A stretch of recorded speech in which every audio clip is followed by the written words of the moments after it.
Welcome to your deep dive. Today we're going deep into Edgar Allan Poe. Specifically his short story The Facts in the Case of M Valdemar. And you might think, "Oh, another classic story." But this one is something else. It really is. This time it's mesmerism, super trendy in the 1800s, right? This idea that you could control people's minds with just, I don't know, the power of suggestion. And Poe, he takes this idea and he runs with it. He does. Our narrator, he's obsessed, wants to see how far he can push it, even with a volunteer who's on his deathbed, a man named M. Valdemar. Yeah, and right away, the way Poe sets this up is just, oh, it's fascinating. He uses these incredibly vivid details about Valdemar, almost like he's writing a medical textbook or something. Oh, totally. He talks about his appearance, how gaunt he is with Yeah. these spindly legs, compares them to John Randolph, that historical figure. He even points out the contrast between Valdemar's white whiskers and his black hair, which, by the way, everyone always mistakes for a wig. Right. Why is that detail so important? Exactly. It's like Poe is saying, pay attention to this.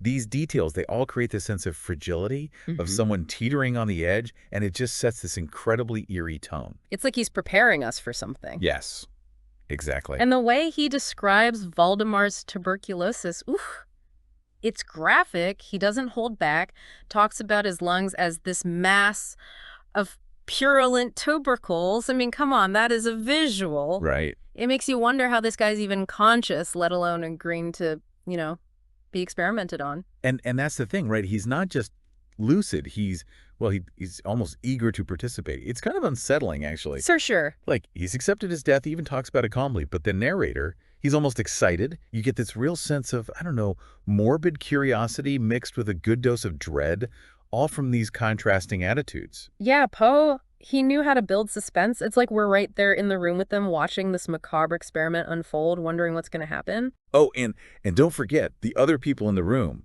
they're these two physicians, right? And a medical student who's taking notes. Oh, yeah.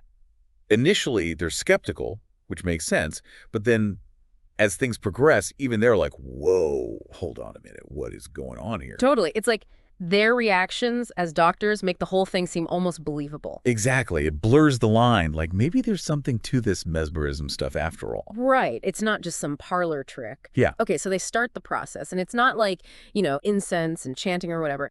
The narrator's really methodical, really detailed, almost like a scientific procedure. Well, that's the thing about mesmerism, right? It was this weird blend of science and like the occult, and Poe really plays with that, especially in a time when medicine was making all these huge leaps. Right. And it's not instantaneous. Oh, no. Valdemar doesn't just fall under a spell immediately. It's gradual.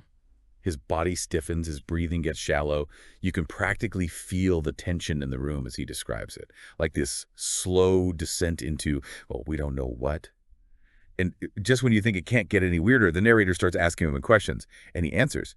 Can you believe it? At first, it's this tiny, whisper, but then it changes. Becomes this creepy, unearthly sound coming from Valdemar. I mean, can you imagine? Oh, it'd be terrifying. And the things he's saying, he claims he's both asleep and dead. It's like some crazy existential riddle. Right. What does that even mean? And Poe, he describes this voice so vividly, with words like gelatinous or from some deep cavern. So creepy. It's like he wants us to really feel how strange this all is. Like something's just not right. And here's the real kicker. He stays like that for 7 months. 7 months. 7 months. The narrator, the doctors, they talk about waking him up. But they don't. It's like they're too afraid of what might happen. I mean, can you imagine the ethical dilemmas?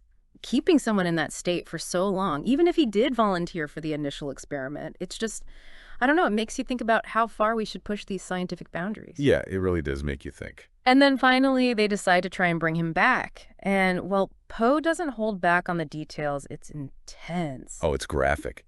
He describes Valdemar's body basically, decaying as they're trying to wake him up. And through it all, Valdemar, he's begging them to stop. He's like, for God's sake, quick, put me to sleep, or quick, dash awaken me, dash quick. I say to you that I am dead. Can you imagine being in that room, hearing him plead for release? It's like he's trapped between two worlds, desperate to escape this horrible in-between. It's heartbreaking. Even with all the horror stuff, you feel for the guy trapped like that. That's the thing about Poe. He leaves you thinking, what did Valdemar experience during those months? Was it real? Or was it some, I don't know, some hallucination brought on by the mesmerism, the illness? I don't know. Hmm. Was he really conscious for all that time? And did they, like, do something wrong by keeping him under, even if it started with his consent? Right. These are questions that, well, they don't really have easy answers. But I mean, think about it. It's been, what, almost 200 years since Poe wrote this? And we're still wrestling with these same questions, especially now with all the advances in medicine. It's true. Life support, organ transplants. We can keep people alive so much longer than we used to, but what does alive even mean? Have we really figured that out? It makes you wonder, doesn't it? It's like the more we learn, the less we understand. Poe, he had a knack for, like, tapping into those deep, dark fears we all have. The unknown, the things we can't control. The facts in the case of M Valdemar, it's like a peek into, I don't know, the darkest corners of our minds. It's science, it's horror, it's this exploration of the big questions, life, death, what it all means. And the best part, Poe doesn't give us any answers. It's up to us to, I don't know, to sit with the uneasiness of it all. Exactly. He makes you think, doesn't he? And that's the power of a good story, right? It sticks with you. It certainly does. So, we've just scratched the surface today, but hey, that's what makes these deep dives so fun, right? Absolutely. So what did you think? Head over to our website. Let's keep this conversation going. Until next time.